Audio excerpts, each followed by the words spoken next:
Hello my beautiful ghosties, it's me, I'm back, and I'm going to be doing another monster reading. This is Monster by Death of a Fangirl. Please go check them out, they are an amazing human being. As well, and then also, if you guys hear stuff in the background, it's because there's people in my house that are watching football. So, yeah. But I'm going to be reading chapter 5. I also may have like black smudges and such on my face because I just got out of cosplay. I would suggest go finding me on TikTok because that's where I post a lot of like short cosplay content. If I'm wanting to make a longer thing, then often I will post onto here, but I'm more active cosplay wise on there, and I cosplay Sandersides, Harry Potter, all kinds of stuff. Alright? But yeah, just a sec, because I have to plug this in, because it's dying. Alright, I'm back. It's saying that it's not charging, but I'm just gonna try to get through this and hope that it doesn't die on me. Anyway, chapter 5. Virgil clung to Roman like he'd drown if he let go. Tears still dripping down his cheeks. He relaxed a little when the prince ran his fingers through his hair, though. Subconsciously moving closer. They think I'm insane, he whispered, hiding his face in his chest. You're not insane, Virgil, Roman said, Tim.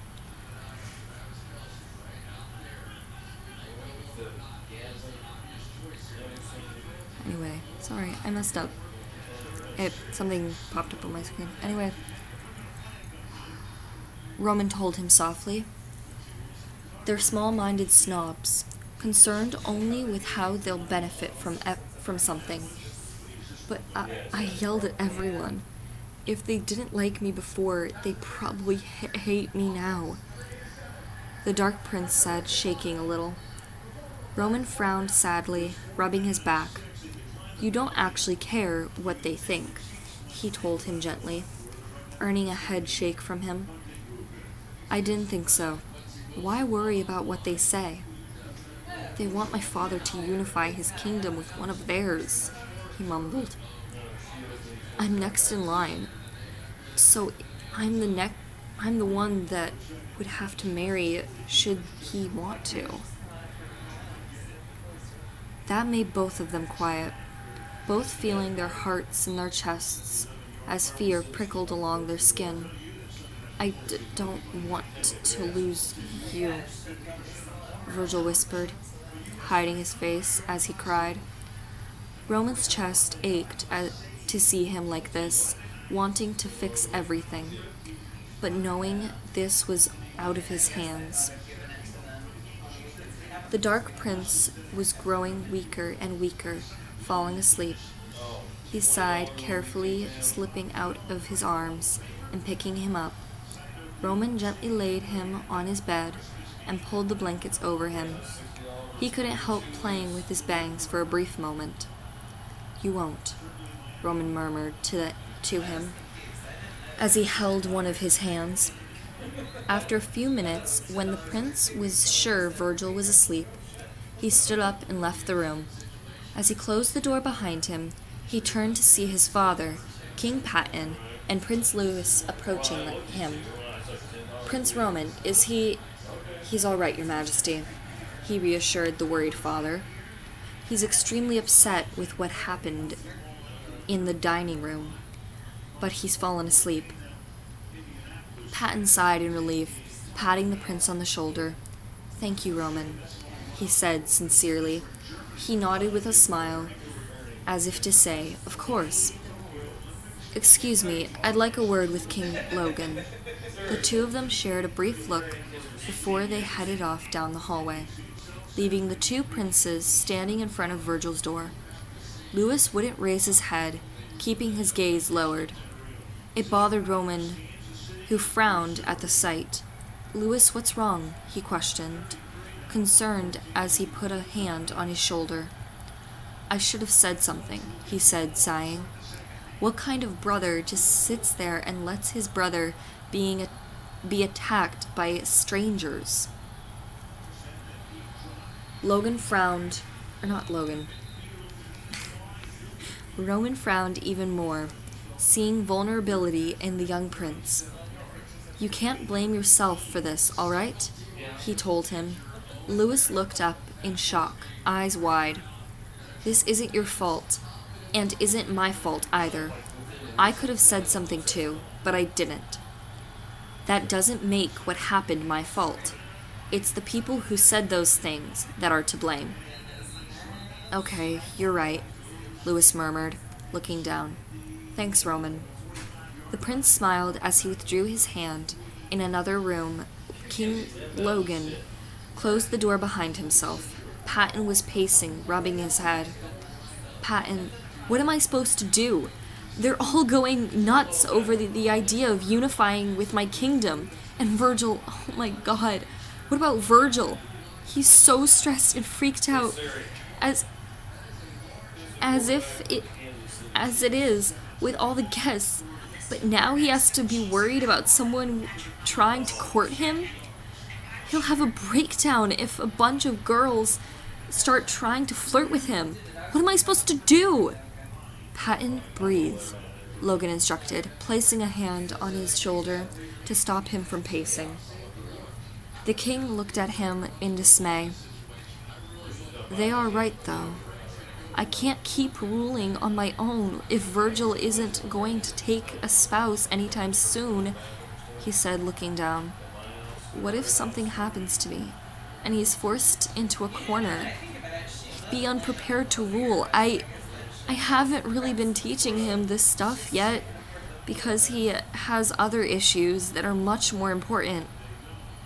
Which I know sounds ridiculous, but it's true.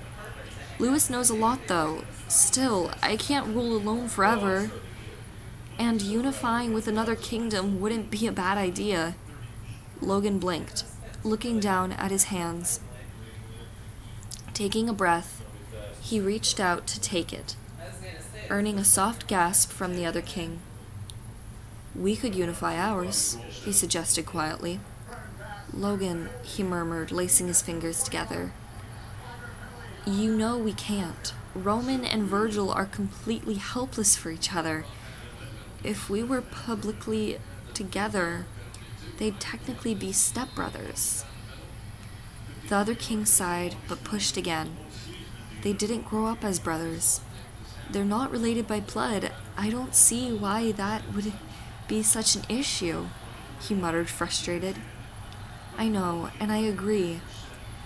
I don't think the other kingdoms would share our point of view, Patton said sadly, reaching out up to touch his cheek. I don't want to risk war. What if you got hurt? What about you? Logan asked, looking more and more upset. You're already hurting because of all of this. And I despise seeing you like this. I just want to make you happy again. Patton smiled sadly as the king leaned into his hand. I know, Logan, but I'm also going to put Virgil's happiness over my own, he said with a sigh. I can't help it. It's a father thing.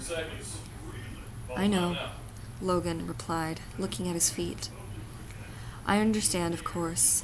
I don't want it to be true, but I understand. Patton nodded and pulled away from their close interaction, heading for the door. Logan didn't follow at first, lost in thought. The King of Croy turned back to him, one hand on the door handle, as he smiled. He used his free hand to blow a kiss to King Logan's direction, a motion that resulted in a beautiful, magically created flower landing in his hands. Don't worry, Logan, he reassured with a smile, as he stared at the flower in awe.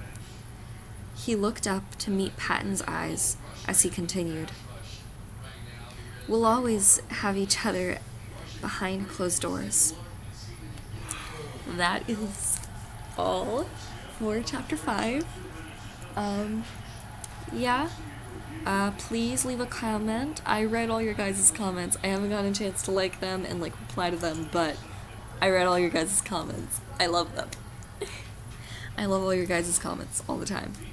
Also, please suggest one-shots or like very short stories in the comments, because I am considering doing a live stream where I'm reading fan fictions. It can be a fan fiction of any of the genres that I've done so far. I do Sandersides, Harry Potter, I did Sally Face a little bit ago. I need to finish up on that. But yeah, also there's a cat with me. There's a little kitten. Her name's Ravenclaw. She's adorable. Anyway, but yeah, please suggest fan fictions for me to read. Like one-shots or very short stories. Because I want to do that in a live stream so that I can, you know... I'm sorry. I'm very excited because I saw how many how many of you guys are following me, and I'm excited for it because you guys are awesome. But yeah, I definitely want to get more interaction with you guys, and I think that if I were able to do a live stream where you guys... Oh my goodness. I'm sorry. The kitten is playing with my sweater and is trying to fight my shadow. What are you doing? Anyway, what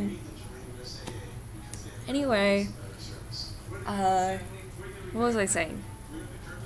Yes, I want to get more interaction with you guys and get to talk to you guys more, because sorry, I'm really happy.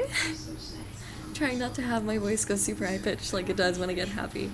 Yeah, I absolutely love you guys, and I love interacting with you guys. So please suggest some one-shots or very short fan fictions that you guys want me to read on a live stream, so that then I can get a little bit more interaction with you guys, and we can talk in between stories or in between chapters and that kind of stuff. But yeah, please leave a like. I will leave my TikTok in the description below, so you guys can check out the Sandersides cosplays that I do. I recently did a Dark Virgil and Princey fusion. Not sure what I'm gonna call them yet. Maybe leave like suggestions of what I should call their fusion in the comment section down below. But yeah, I love all of you. Good night, my beautiful little ghosties.